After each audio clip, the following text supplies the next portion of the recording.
Bon là clairement ça commence à bien sentir la fumée. Hein. Ouais, et c'est bleu devant donc... Ouais. Bon, on voit pas très bien avec les trucs sur la vitre, mais effectivement là-bas on voit que c'est tout bleu.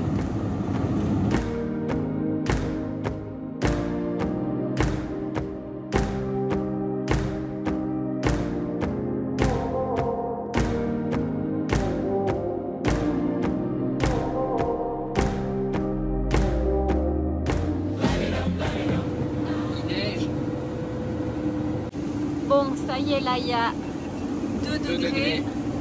Ah, vous voyez pas. Et ça tourne en neige fondante. Ouais, alors je sais pas si on va continuer à monter, mais en tout cas, voilà. Là, on commence à prendre de la neige. Donc, bon, avec Mani, on n'a pas trop de risques, hein, on est équipé. Mais ouais, c'est quand même bizarre de prendre de la neige aussitôt. Mais bon, c'est comme ça.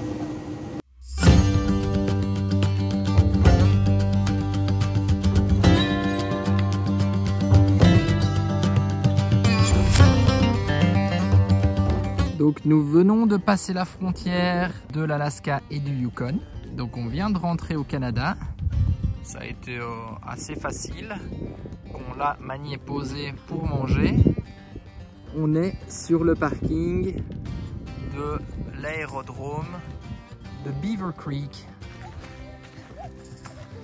C'est une zone réglementée, on peut pas aller hein, les filles, donc on s'avance pas. Hein. Stop Chache, reste ici Charlie, reste ici.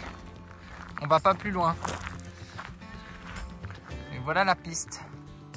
Et bon, c'est assez marrant, mais on a quitté l'Alaska et là maintenant, vous voyez, il a arrêté de pleuvoir et on a alors quelques petits rayons de soleil, hein, mais en tout cas, voilà, il pleut plus. Donc on sait qu'on va encore avoir de la pluie, mais par contre, voilà, on a quand même retrouvé un semblant de température correcte.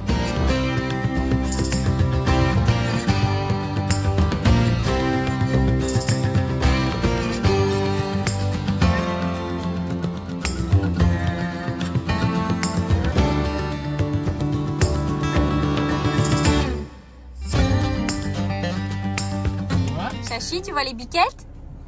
Tu les vois? Il faut de deux. Je peux aussi voir. Elles sont trop belles, hein? Ouais. Viens Chachi, viens.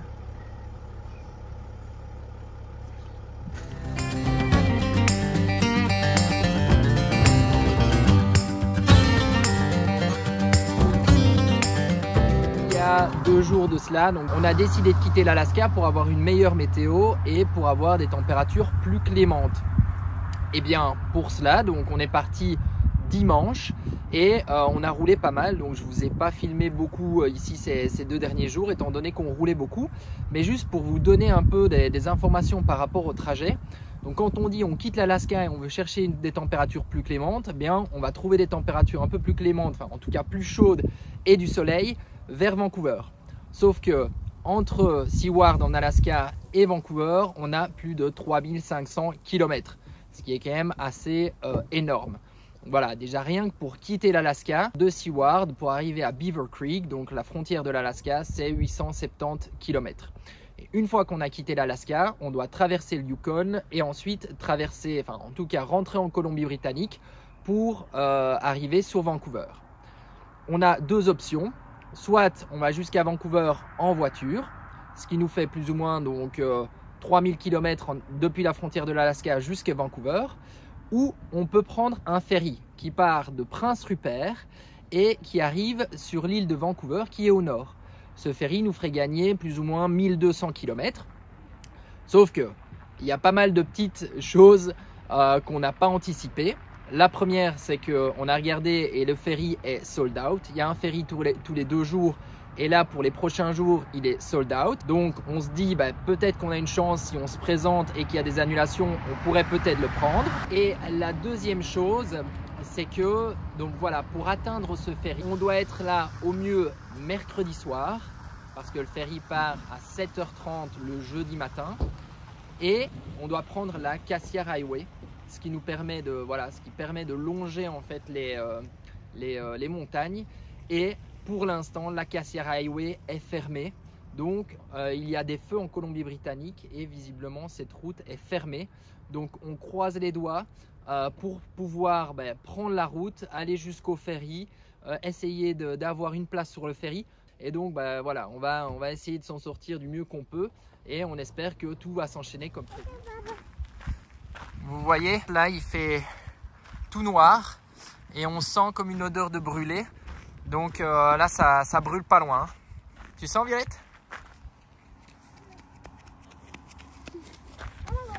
Regarde la voiture. Vieille Corvette.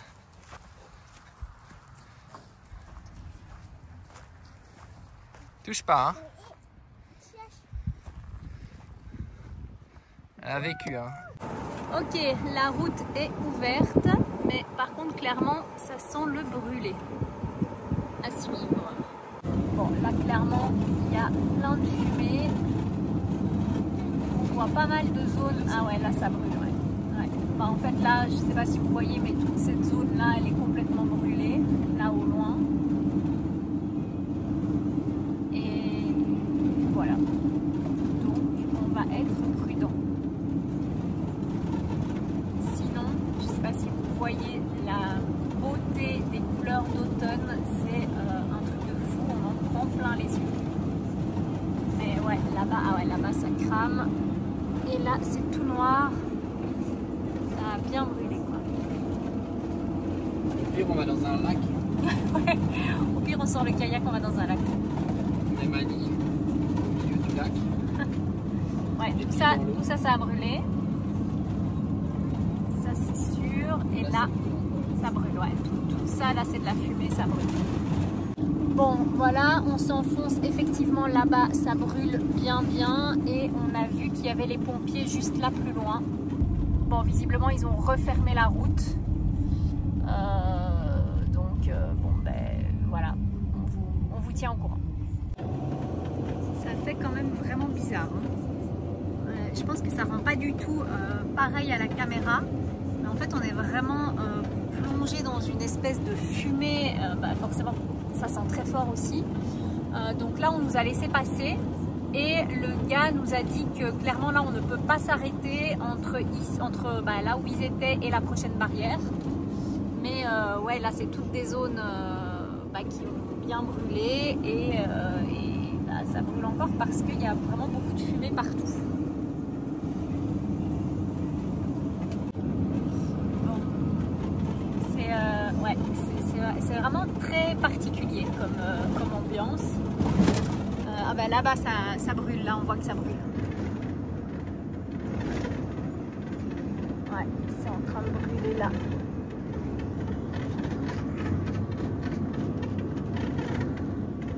Oh là là, tout a brûlé quoi. Là il n'y a plus rien du tout. Oh là là, ouais, là ça brûle encore. Ah, ça fait bizarre, ça fait vraiment bizarre.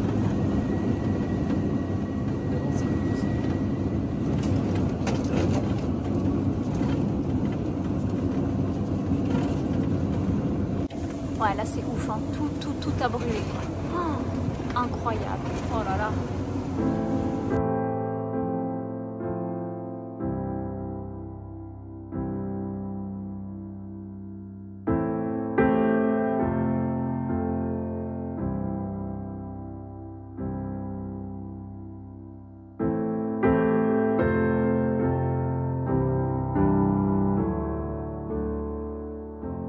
Voilà, après des kilomètres et des kilomètres, combien de kilomètres exactement, Ced? Je dirais presque 50 km. Après 50 km, on arrive à la deuxième barrière. Coucou, je vous reprends ce matin. Donc voilà, nous sommes toujours sur l'Acacia Highway.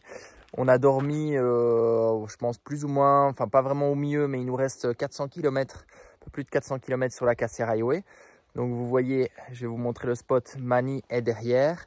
Voilà, hier c'était quand même assez impressionnant de traverser toutes ces zones de feu, dévastées par les feux.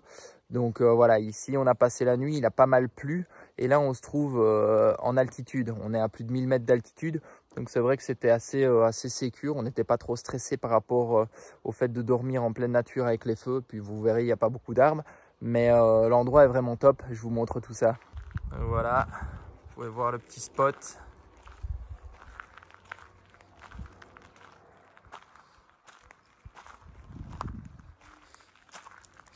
Au bord du lac, c'est assez joli. Donc là, ça s'est dégagé un petit peu ce matin.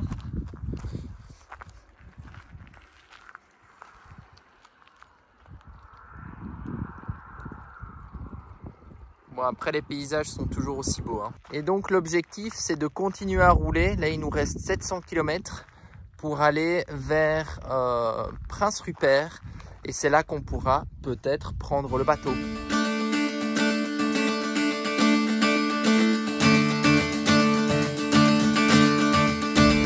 maman ours avec ses 3 bébés. Oh, c'est trop mignon. Là il y a les 3 bébés. Et là, il y a la maman. Coucou!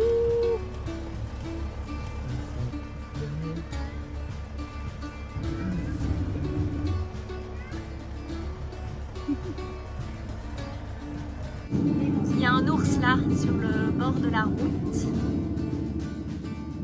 Et là, le petit coco. Et on en a déjà vu plein aujourd'hui. Ça, c'est trop cool.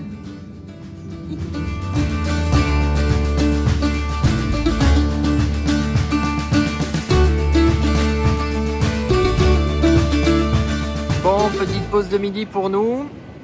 On a roulé 350 km. Il nous reste 380 km à faire. Ce matin, on a vu pas mal d'animaux. Donc on a croisé 5 ours, dont une maman et ses 3 petits oursons. Et on a croisé également un loup. Donc moi je ne l'ai pas bien vu, mais voilà, c'est les filles qui ont pu le voir. Mais donc ouais, c'était plutôt sympa. Donc ça agrémente un petit peu la route parce que c'est quand même long. Après les paysages sont beaux, mais c'est des kilomètres et des kilomètres dans les montagnes, dans les bois et tout ça. Donc la route n'est pas trop mauvaise, mais ça fait c'est quand même assez long. Donc voilà, maintenant on continue et on se dirige vers Prince Rupert. C'est parti!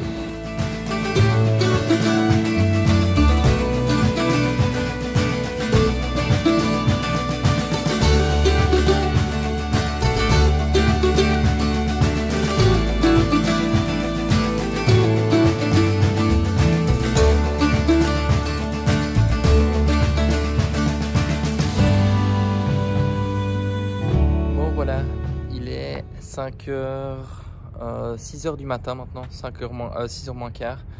Et on attend, donc on est sur la liste d'attente pour pouvoir peut-être embarquer sur le bateau.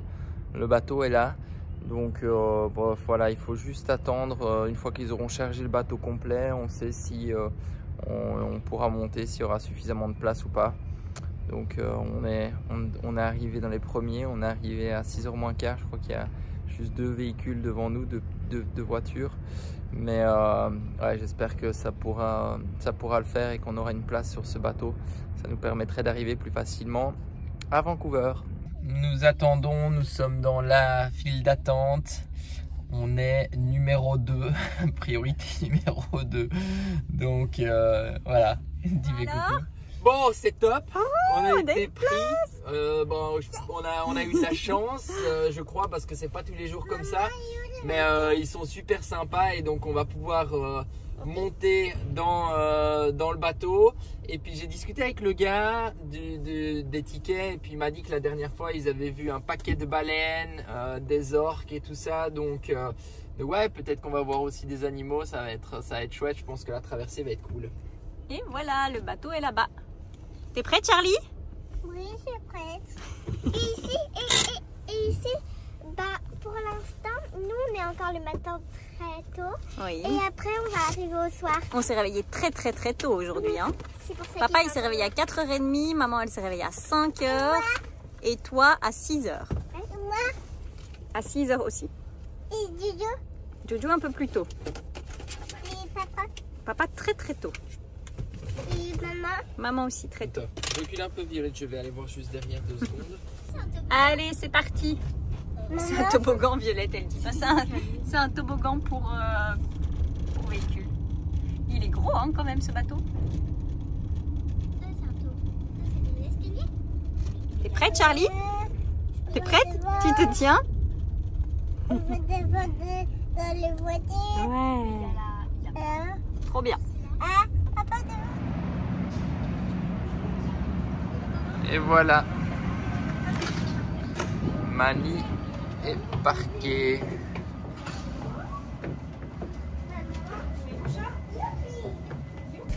Ouais, donc c'est ce qu'on disait avec Vienne, on est trop contents parce que les 400 km de détour et puis les 1200 km à faire pour aller jusqu'à Vancouver, j'aurais pas voulu les faire. Donc le pari était bon, c'était osé, mais voilà, le principal c'est qu'on soit dedans, donc c'est cool.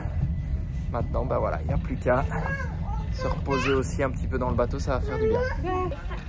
Bon, vous voyez, le bateau, il n'est pas si gros que ça. En fait, il y a 4 niveaux, enfin plutôt 3 niveaux. On va aller se chercher un petit truc pour manger.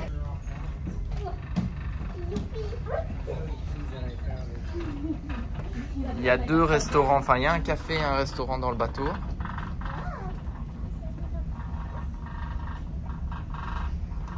La même longueur de Charlie, ça va? Ouais, ça va. Il y a une place de jeu aussi sur le bateau. Une place de jeu dans le bateau? Bon, on verra. Juste en termes de trajet, donc là on est parti pour 16 heures de navigation. Là, on va prendre. Et là, bah, après, on pourra aller à la place de jeu. Là, on est en route pour aller au petit-déj, que c'est là-bas. Après, je vais vous montrer. Et après, on va trouver nos sièges. C'est bon, Chache, on va déjeuner? Bon, on a des gaufres. Là, il y a plein de Et Jojo, elle a pris petit déjeuner continental. Voici notre route. Donc on part de Prince Rupert qui est là. On descend. On descend ici. Et on va jusque Port Hardy. Sur l'île de Vancouver. Et donc vous voyez, si on avait dû le faire par la route, en fait on est arrivé d'ici hier, ensuite on s'est dirigé vers Prince Rupert. Si on n'avait pas pu avoir le bateau, on aurait dû repartir ici. Oui Charlie, attends, j'explique. Repartir ici, aller jusque Prince George, descendre, prendre cette route-ci qui arrive à Vancouver, ensuite traverser et remonter l'île de Vancouver. Donc voilà, le bateau nous fait quand même gagner quelques kilomètres.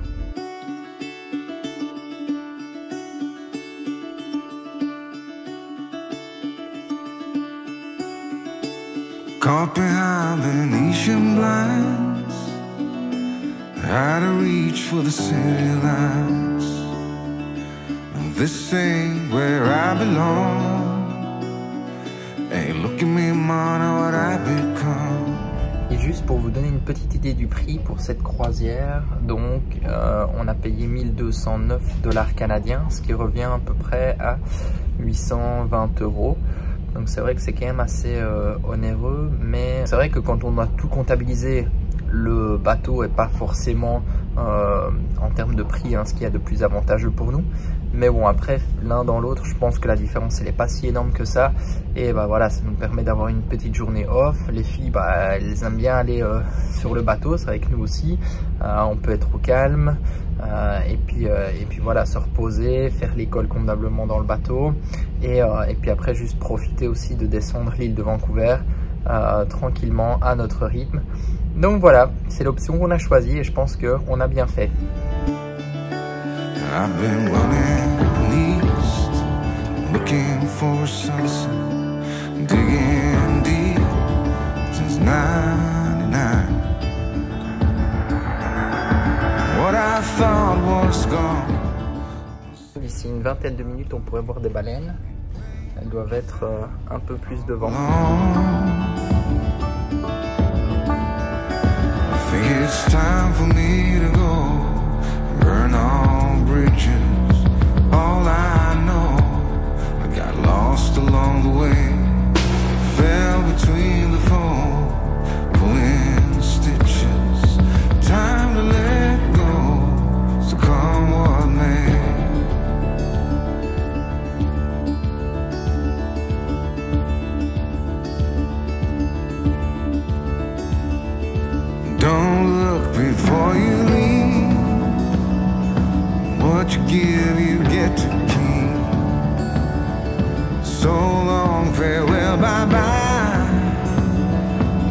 toast for those lost old eyes. And my crooked little heart that seems so rebellious is falling apart right now. I'm bleeding, an easy kill, gonna leave it all behind. I think it's time for me to go, burn all bridges, all I know. Bon voilà, je vous fais un petit point de la croisière. Bah écoutez, ça se passe super bien. Les paysages sont dingues. On voit des animaux, c'est vraiment top. En fait, je trouve que c'est un mix entre une croisière de fjord, donc comme presque ce qu'on a pu faire au Kenai, et vraiment ces grosses traversées comme on peut le voir en Corse ou en Sardaigne, avec des bateaux, avec des ferries quoi. Ici, on est dans des endroits, le bateau passe à quelques dizaines de mètres du bord. On passe dans des canaux relativement étroits, mais c'est d'une beauté incroyable. On a retrouvé le soleil avec une température là qui est de l'ordre de 20-22 degrés, donc autant vous dire que c'est vraiment top. On est au soleil. Là, il nous reste encore 6 heures de croisière, donc je pense qu'on va avoir un beau coucher de soleil aussi ce soir sur l'eau. Et puis voilà, vous voyez hein, derrière moi, en fait, je vous montre un petit peu l'avant du bateau, mais c'est dingue où il passe quoi. Donc, vous voyez là à l'avant, donc il y a des îles partout, et le bateau s'enfile vraiment dans les canaux, dans les fjords, et c'est vraiment incroyable où il passe. À certains moments, on ne peut pas croiser d'autres bateaux, donc c'est pas assez large. Et puis ce qui est encore plus dingue, c'est qu'en fait, les baleines, elles sont à 10 mètres du bord, quoi. Donc entre le bateau et la rive. Donc ça, c'est assez fou. Vous voyez, il y a de la terre un peu partout. Donc voilà, juste pour vous dire que on s'ennuie absolument pas sur la croisière. Là, les petites sont en train de se reposer. Charlie fait une petite sieste encore, et puis Violette et Juju elles jouent, donc moi je profite de l'extérieur et puis d'un petit moment tranquille au soleil. Mais ouais, c'est encore une fois une expérience assez incroyable, et je suis très content d'avoir eu cette chance encore une fois. Enfin voilà, on est super content d'avoir fait ce choix de prendre le bateau et puis d'avoir pu l'avoir et de faire cette croisière aujourd'hui. Donc vous aurez bien sûr forcément vu toutes les images. Fell between the fold, pulling stitches, time to let go, so come on man.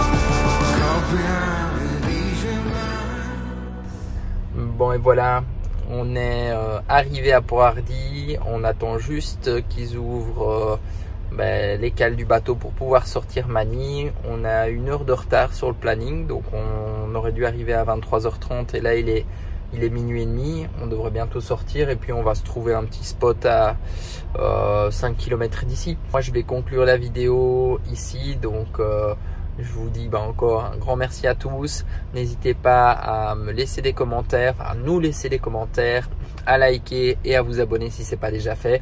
Et puis je vous dis à bientôt pour de nouvelles aventures. Ciao ciao.